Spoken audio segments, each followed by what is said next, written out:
To stay updated, subscribe to TJA Academy. बिस्मिल्लाहिर्रहमानिर्रहीम। Welcome to the TJ academy. आज हम spaces tutorial start कर रहे हैं और बिल्कुल स्क्रैच से स्टार्ट करेंगे, बिगिनर्स के लिए भी और जो पहले इस इन्वायरमेंट से फेमिलियर हैं उनके लिए भी। तो जो बिगिनर्स इसको फर्स्ट टाइम इस्तेमाल करेंगे उनके लिए ये वीडियो बहुत इम्पॉर्टेंट है, क्योंकि इस वीडियो के बाद वो ख़ुद को स्पेसिस की यूज़ में काफ़ी कॉन्फिडेंट महसूस करेंगे। और वो लोग जो एसपीएसएस के एनवायरनमेंट से पहले से फेमिलियर हैं वो भी इस वीडियो के बाद एटलीस्ट 2 ब्रांड न्यू ट्रिक्स ज़रूर सीखेंगे। तो स्टार्ट करते हैं। जब आप एसपीएसएस पे क्लिक करेंगे तो इनिशियली जो एक विंडो अभी पॉपअप होने वाली है उसमें उसका वर्जन लिखा हुआ होगा, जैसे यहाँ पर 22 और यही हम इस्तेमाल कर रहे हैं। इसके बाद ये एक वेलकम डायलॉग है, अक्सर लोग इसको क्रॉस कर देते हैं या बस, और यहाँ पर एक ऑप्शन मौजूद है कि नेक्स्ट टाइम ये डायलॉग बॉक्स शो नहीं हो, लेकिन ये इतना लेस इम्पॉर्टेंट नहीं होता। जैसे फॉर एग्जांपल ये यहाँ पर इसके सारे इंस्टॉल प्रोग्राम इसने बताए हुए हैं। फिर यहाँ पर देखें, अगर आपको कोई गाइडलाइन चाहिए कि डेटा कहाँ कब कैसे एंटर होगा, फॉर एग्जांपल रीडिंग डेटा, तो यहाँ पर आप इसको डबल क्लिक करें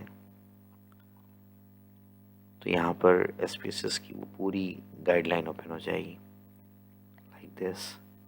जैसे आप यहाँ पर आए, आपने कहा यूजिंग द डेटा, अब ये आपको बता रहा है स्ट्रिंग डेटा क्या है फला, और इस तरह के जितने भी टॉपिक्स हैं वो यहाँ पर आपकी हेल्प के लिए अवेलेबल हैं। तो यहाँ पर देखें, अब वो डायलॉग बॉक्स गायब हो गया। अगर आपको डायलॉग बॉक्स दोबारा देखना है तो आप फाइल में जाएं, वेलकम डायलॉग बॉक्स, ये आपके पास वो बॉक्स आ गया। तो इस तरीके से यहाँ पे आप इन जो टॉपिक्स यहाँ पर अवेलेबल हैं उसमें इस पर हेल्प ले सकते हैं। तो हम एक न्यू डेटा सेट ओपन करते हैं और ओके। अब देखें, ये एक एसपीएसएस का एनवायरनमेंट है, लेकिन साथ साथ ये जान लें इससे पहले इस तरह की बैक एंड पे एक और विंडो ओपन हो गई है। ये कहलाता है एसपीएसएस स्टैटिस्टिक्स व्यूअर। इस व्यूअर में होता क्या है कि इस एनवायरनमेंट में आप जो कुछ टेस्ट वगैरह अप्लाई करेंगे उसका रिजल्ट वो इस विंडो में शो करेगा। तो ये विंडो में आप कोई काम नहीं कर रहे होंगे, ये सिर्फ डेटा आउटपुट के लिए है। असल काम हम जो परफॉर्म करेंगे, सारा एनालिसिस वो यहाँ परफॉर्म करेंगे। तो यहाँ पर देखें, ये इनिशियली ये नीचे एक्सट्रीम लेफ्ट पे नीचे आप देखें 2 टैब नज़र आ रहे हैं, data view and variable view. तो ये बेसिकली डेटा व्यू है और हर कॉलम एक वेरिएबल को शो कर रहा है, हर कॉलम एक अलग वेरिएबल को शो कर रहा है, जबकि हर रॉ एक रिस्पोंडेंट को शो कर रही है या एक केस को शो कर रही है। तो सबसे पहले आते हैं हम यहाँ पर वेरिएबल व्यू में। यहाँ पर हम अपना वेरिएबल एंटर करना शुरू करेंगे। फॉर एग्जांपल जैसे हमने एंटर शुरू किया इनकम का। अब इनकम हमने लिखा और जैसे ही हम एंटर करेंगे कुछ डिफ़ॉल्ट सेटिंग में कुछ चीज़ें यहाँ मौजूद हैं, वो यहाँ पर आपको नज़र आ गई। अच्छा, सबसे पहले यहाँ पर हम डिस्कस कर लें कुछ कि जब आप वेरिएबल का नाम रखने की कोशिश करें तो कोई भी अगर आप नाम रखने की कोशिश करेंगे तो उसमें कोई स्पेशल कैरेक्टर नहीं होना चाहिए। फॉर एग्जांपल जैसे मैंने परसेंटेज इस्तेमाल किया, ये देखें ये कह रहा है कि variables name contains an illegal character. इसी तरीके से अगर आप स्पेस देना चाहें, फॉर एग्जांपल पी के स्पेस ऑयल एंटर करेंगे, ये भी यही कहेगा इलीगल कैरेक्टर। तो अगर आपको स्पेस यूज़ करना है तो स्पेस की जगह आप यहाँ पर अंडरस्कोर यूज़ कर सकते हैं लाइक दिस। ये एक वेरिएबल जनरेट हो गया। और अगर आप पूरा वेरिएबल उसकी एक्सप्लेनेशन के साथ यहाँ पे लिखना चाहते हैं तो अप टू 64 कैरेक्टर्स आप लिख सकते हैं। फॉर एग्जांपल जैसे हमने यहाँ पे लिखा ऑयल ऑफ पाकिस्तान, वो आप लिखना चाहें तो आप लिख सकते हैं। इस तरीके से यहाँ पर ये वेरिएबल्स आप उसके नेम एंटर कर सकते हैं। अच्छा, यूँ क्योंकि दो हमने एक एडिशनल सिर्फ अंडरस्टैंडिंग के लिए लिखा था, तो हम इन दोनों को सेलेक्ट करके राइट क्लिक हम इसको कर देंगे क्लियर। अब हम इन ये जो कॉलम है इनको बारी बारी समझते हैं। जैसे इनकम एक वेरिएबल है और इनकम की टाइप यहाँ पे लिखी हुई है न्यूमेरिक, ऑब्वियसली क्वांटिटेटिव वेरिएबल है तो हम यहाँ पर न्यूमेरिक की बात कर रहे हैं। न्यूमेरिक में जब आप देखेंगे तो बहुत सारी टाइप्स आपको नज़र आएंगी। फॉर एग्जांपल अगर आप कोई डेट का डेटा एंटर करना चाह रहे हैं तो ये फॉर्मेट सेलेक्ट करें, वो एंटर कर दें। और एक और इम्पॉर्टेंट यहाँ पर मौजूद है टाइप, वो है स्ट्रिंग। ये हम आगे जाकर दूसरे जो वेरिएबल में स्ट्रिंग बनाएंगे वहाँ डिस्कस करेंगे। अभी ये समझ लें कि स्ट्रिंग, अगर आप किसी वेरिएबल की टाइप को स्ट्रिंग मार्क कर देते हैं लाइक दिस, तो बेसिकली आप एसपीएसएस को ये कहना चाह रहे हैं कि इस वेरिएबल को मेरे किसी एनालिसिस में इस्तेमाल नहीं करना। ये रिसर्चर ने अपनी इन्फॉर्मेशन के लिए ज़रूर रखा हुआ है, लेकिन एसपीएसएस इसको एनालिसिस के लिए यूज़ नहीं करेगा। अभी हम इसको न्यूमेरिक कर देते हैं। आगे आ जाए, इस वेट का ताल्लुक भी स्ट्रिंग वेरिएबल से है। ये भी जब स्ट्रिंग वेरिएबल डिस्कस करेंगे तो उसी में स्टार्ट करेंगे। आ जाते हैं डेसिमल पे। बेसिकली यहाँ लिखा हुआ है डेसिमल 0, आप 1 2 3 4 जितना चाहे रखना चाहिए। इट डिपेंड्स कि आपके पास वेरिएबल क्या है। फॉर एग्जांपल अगर आपके पास वेरिएबल इनकम है और आपके रुपीज़ में डेटा अवेलेबल है, तो अगर आपकी इनकम फॉर एग्जांपल मौजूद है 150,525 पैसा, तो टोटल इनकम के आगे उस डेसिमल के बाद जो पैसा मौजूद है उसकी कोई इंपॉर्टेंस नहीं है, आप उसको इग्नोर कर सकते हैं। तो ऐसी सूरत में आप यहाँ पर इसको कर देंगे 0। हमें इस वेरिएबल में डेसिमल की ज़रूरत नहीं है। लेकिन अगर फॉर एग्जांपल आपका वेरिएबल हो जीपीए, तो जैसे ही आपका वेरिएबल जीपीए होगा आप कहेंगे डेसिमल इंक्रीज कर दें भाई, क्योंकि 2 डेसिमल में हो सकता है टाई हो जाए, तो डेसिमल इंक्रीज कर दें। तो इट डिपेंड्स कि आप कौन सा वेरिएबल एंटर कर रहे हैं कि उसमें डेसिमल की कितनी ज़रूरत है और कितनी इंपॉर्टेंस है। तो ये तो डेसिमल डिस्कस हो गया। फिर आप आ जाएं लेबल पे। लेबल बेसिकली क्या चीज़ है, इस वेरिएबल से रिलेटेड अगर आपको कोई डिटेल में कोई ऐसी चीज़ लिखनी है जो आपको याद रहे। फॉर एग्जांपल मैंने यहाँ पे लिख दिया इनकम ऑफ इंडिविजुअल। अब यहाँ देखिए स्पेस भी वो एक्सेप्ट करेगा और up to 264 characters including space आप यहाँ पर उसके एक्सप्लेनेशन को लिख सकते हैं। आगे आ जाएं, अब इस कॉलम का ताल्लुक इसी न्यूमेरिक वेरिएबल से है। फॉर एग्जांपल जैसे यहाँ पर आ गया अब डेटा व्यू में, अब मैं देखें इसको कॉलम को मैंने यहाँ से मज़ीद इंक्रीज़ कर दिया, इसकी विड्थ को, कॉलम की विड्थ को। तो अब यहाँ पर देखें ये 17 आ गया, पहले 8 लिखा हुआ था। अब अगर मैं इसको वापस 8 करूँगा तो यहाँ पर देखें, अब मैं देखें इसको डबल क्लिक करूँगा, यहाँ पे आ गया। तो यहाँ पर देखें ये वापस अपनी जगह पर आ गया। वो जो विड्थ मैंने एक्सटेंड की थी कॉलम की जो, वो ख़त्म हो गई, वापस आ गई। तो वेरिएबल व्यू में आ जाए वापस। अब यहाँ पर है राइट अलाइन लेफ्ट लाइन। अगर फॉर एग्जांपल यहाँ पे आप डेटा एंटर कर रहे हैं, मैं कर रहा हूँ 1 2 3 4 5, सॉरी 2 3 4 5, ये आपने डेटा एंटर कर दिया। इसी तरह यहाँ पर कुछ जीपीए का डेटा एंटर कर देते हैं हम। फॉर एग्जांपल 3.25 4 3.698 2.576 2.678, ऐसी रैंडम डेटा हमने एंटर कर दिया। तो 2 वेरिएबल्स और दोनों का डेटा हम यहाँ पर कर चुके हैं। अच्छा, राइट और लेफ़्ट लाइन, फॉर एग्जांपल मैं इसको इनकम को लेफ़्ट अलाइन कर दूँ तो आप यहाँ पर इसमें देख सकते हैं इनकम लेफ़्ट अलाइन है, जीपीए राइट अलाइन है। इवन मैं दोनों को सेंटर कर दूँ, यहाँ पर आप देख सकते हैं, उसको डबल क्लिक करके हम यहाँ पर आ जाते हैं। ये देखें दोनों सेंटर में आ गए। तो वेरिएबल व्यू में ये अलाइनमेंट है इसकी। फिर इसके बाद आ जाते हैं मेजर पे। मेजर बेसिकली जब हम लेवल ऑफ मेजरमेंट की बात करते हैं तो आपके पास टोटल 4 मेजरमेंट अवेलेबल है: nominal, ordinal, interval and ratio. SPSS nominal ordinal को तो सेपरेट रखता है, लेकिन इंटरवल और रेशो को इसने नाम दिया हुआ है स्केल का।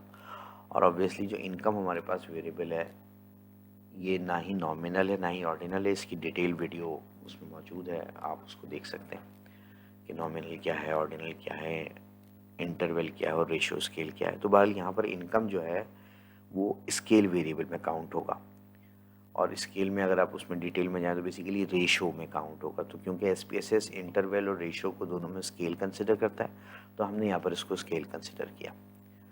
अच्छा, अब ये जीपीए के साथ भी आप फॉर एग्जांपल स्केल कह दें, ये इसका आ गया। अच्छा, अब हम एक कैटेगोरिकल वेरिएबल एंटर करते हैं जिसकी कैटेगरीज एग्जिस्ट करती है। फॉर एग्जांपल हमने कहा जेंडर।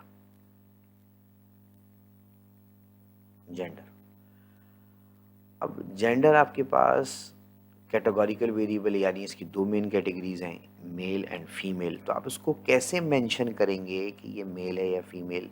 तो ये देखेंगे वैल्यूज़ का कॉलम इस काम आएगा। अब यहाँ पर वैल्यूज़ पे आएँ, इस पर क्लिक करें। अब यहाँ आप उनको हाईलाइट करेंगे, कोडिंग करेंगे उनकी 1 मेल और इसको करेंगे ऐड। इसका मतलब है जब भी इस कॉलम में 1 लिखा होगा इसका मतलब है रिस्पोंडेंट मेल है, और जब भी इस कॉलम में 2 लिखा होगा इसका मतलब है रिस्पोंडेंट फीमेल है। और जब मैं यहाँ पर आकर डेटा एंटर करूँगा तो ऑब्वियसली जेंडर में मैं 1 और 2 ही एंटर करूँगा, इसके अलावा मैं एंटर कर ही नहीं सकता क्योंकि मैंने जेंडर को डिफाइन ही इन्हीं दोनों नंबर से किया। वापस आ जाए वेरिएबल व्यू में। अब इसके साथ आप क्योंकि जेंडर है तो आपने उसको एक नॉमिनल मार्क कर दिया, लेक्चर में डिस्कस है तो वहाँ से आपको आसानी से ये समझ में आ जाएगा। अच्छा, अब इसके बाद हम एक वेरिएबल ले लेते हैं एम्प्लॉय आईडी, MP_ID, और एम्प्लॉय आईडी क्योंकि एक नंबर होता है वो किसी एनालिसिस में इस्तेमाल नहीं होता, तो हम उसको मार्क कर देते हैं स्ट्रिंग। जैसे ही हम उसको स्ट्रिंग मार्क करें, अब देखें इस विड्थ का यूज़ आना शुरू हो गया। फॉर एग्जांपल यहाँ पर लिखा हुआ है 8, तो अब मैं डेटा व्यू में आऊँ और यहाँ पर मैं आईडी लिख रहा हूँ 14587, जो भी मर्जी मैं लिख दूँ। लेकिन जैसे ही मैं यहाँ पर वापस आऊँ और मैंने विड्थ में लिख दिया 1, तो बेसिकली एम्प्लॉय आईडी में 1 स्ट्रिंग में 1 लिखने का मतलब ये होता है कि अब ये यहाँ पर सिंगल डिजिट को कंसिडर करेगा। 2 लिखेंगे तो यहाँ 2 डिजिट को कंसिडर करेगा। तो ये जो कॉलम है विड्थ का, ये स्ट्रिंग में आने वाले नंबर्स को बता रहा होता है कि कितने मैक्सिमम नंबर वहाँ एक उसमें ऑप्शन में दिए जा सकते हैं। फॉर एग्जाम्पल जैसे यहाँ मैं कर लूँ 2, तो अब इसमें आकर मैं यहाँ पर 1 2 तो लिख सकता हूँ। 3, ये देखें 3 नहीं लिख पा रहा, 4 नहीं लिख पा रहा। तो इसका मतलब क्या हुआ कि जब आप स्ट्रिंग वेरिएबल की बात करेंगे तो विड्थ में जो भी नंबर लिखा होगा वो स्ट्रिंग वेरिएबल में उससे ज़्यादा डिजिट आप इस्तेमाल नहीं कर सकते। तो ये आपके पास यहाँ पे हमने वेरिएबल्स फॉर्म कर लिए और डेटा व्यू में हमने डेटा एंटर कर लिया। अब यहाँ पर एक इम्पॉर्टेंट कॉलम मिसिंग, ये एक कॉलम रह गया, इसको समझते हैं। जैसे फॉर एग्जांपल अगर हम एनालाइज डिस्क्रिप्टिव फ्रीक्वेंसीज और हमने इस इनकम के वेरिएबल को सेलेक्ट किया, इसको भी फ्रीक्वेंसी टेबल की ज़रूरत नहीं है, इस वजह से मैं इसको अनचेक कर रहा हूँ। इनकम को सेलेक्ट किया और यहाँ स्टैटिस्टिक्स में आया। अब मैंने कहा मुझे इसका मीन मिनिमम और मैक्सिमम शो कर दें, कंटिन्यू, और इनकम का वेरिएबल मैंने कंसिडर किया हुआ है और मैंने इसको कर दिया ओके।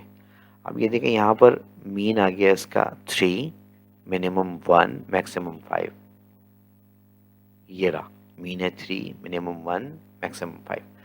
फॉर एग्जांपल यहाँ पर कोई वैल्यू मिस हो जाती है। अब ये मिस होने का मतलब हम ये कंसिडर कर रहे हैं कि रिस्पोंडेंट ने हमें ये प्रोवाइड नहीं किया, ठीक है। ऐसा नहीं है कि हम इसको एंटर करना भूल गए। तो जब हम इसकी डिस्क्रिप्टिव स्टैट्स निकालेंगे दोबारा उन्हीं तमाम ऑप्शंस के साथ, तो आप देखें वो यहाँ पर कह रहा है मिसिंग 1, यहाँ पर इस मिसिंग को शो कर रहा है।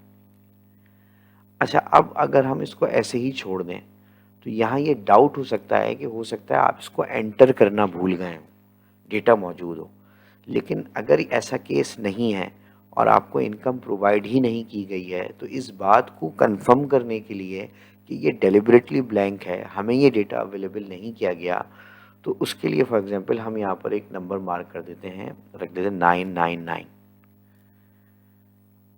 अब अगर 999 मैं एंटर कर दूं और अगर मैं इसके साथ, अब मैंने ये एज्यूम कर लिया कि 999 का मतलब है डेलिबरेटली ब्लैंक है, यानी डेटा अवेलेबल नहीं है, हम टाइपो एरर नहीं है उसमें। तो डिस्क्रिप्टिव फ्रीक्वेंसी में गए तो आप देखें ये एवरेज कहाँ से कहाँ पहुँचा दिया इसने। पहले एवरेज आया था 3.5 अब आ गया 202। इसका मतलब ये हुआ कि मैं इस 999 को डायरेक्ट यहाँ ऐसे नहीं लिख सकता, सिर्फ ये आइडेंटिफाई करने के लिए कि ये डेलिबरेटली ब्लैंक है। इसको कहाँ से एडजस्ट करेंगे, देखें वेरिएबल में आए, आप इनकम में आए और इस मिसिंग में आपने यहाँ क्लिक किया डिस्क्रीट और यहाँ आपने लिख दिया 999। ओके, जैसे ही आप इसको ओके करेंगे, अब यहाँ पर देखें, अब ये 999 शो कर रहा है किसको, डेलिबरेटली जो हमने उसको मिसिंग रखा है। क्योंकि आप देखें जैसे ही आप एनालाइज पे आए, डिस्क्रिप्टिव फ्रीक्वेंसीज, अब मैं उसको ओके करूँगा तो देखें ये 1 मिसिंग बता रहा है, साथ साथ अब इसका मीन जो पहले हिट हो गया था अब उसका मीन हिट नहीं हुआ। यानी अब इसने बताया है कि एक वैल्यू डेलिबरेटली मिसिंग है, डेटा उसका प्रोवाइड नहीं किया गया और उसने उस मीन को भी फिर डिस्टर्ब नहीं किया। तो इस तरीके से आप मिसिंग कॉलम को इस्तेमाल कर सकते हैं। तो ये तो एक इंट्रोडक्शन था एसपीएसएस के एनवायरनमेंट का। लास्ट जो बहुत इंपॉर्टेंट चीज़ वो ये देखें कि आखिर में हमने देखा कि रोल, डिफरेंट तरह के रोल मौजूद हैं, input, target, both, none, partition, split. तो ये सारे ऑप्शंस जो हैं वो बेसिकली ज़्यादातर इस्तेमाल होते हैं एसपीएसएस मॉडलर में। ये क्योंकि एसपीएस हम स्टैटिस्टिक्स की बात कर रहे हैं तो अगर ये कॉलम इतना इम्पोर्टेंट है नहीं, और अगर आप चाहते हैं कि आप इस कॉलम को शो भी ना करें, व्यू में जाएं, कस्टमाइज में जाएं, तो यहाँ देखें इन सब में मार्क हुआ हुआ है, आप इसको रोल को अनचेक कर दें। जैसे ही आप इसको अनचेक करेंगे, ओके करेंगे, देखिए ये कॉलम ही ख़त्म हो गया। तो ये देखें ये आपके पास अब जितने भी कॉलम है वो सारे आपके लिए नोन है, आप उन सबको समझते हैं और आपको पता लग गया है कि इसको कब कब कैसे कैसे इस्तेमाल किया जा सकता है।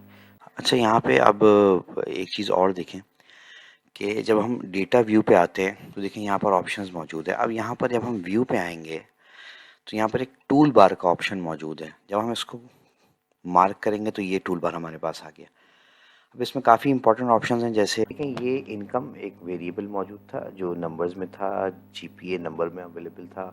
जेंडर बुनियादी तौर पर एक कैटेगोरिकल वेरिएबल है जिसकी कोडिंग हमने यहाँ पर की हुई है 1 और 2, और 1 का एक पर्टिकुलर उसका मेल है जेंडर की कैटेगरी और 2 का मतलब फीमेल है।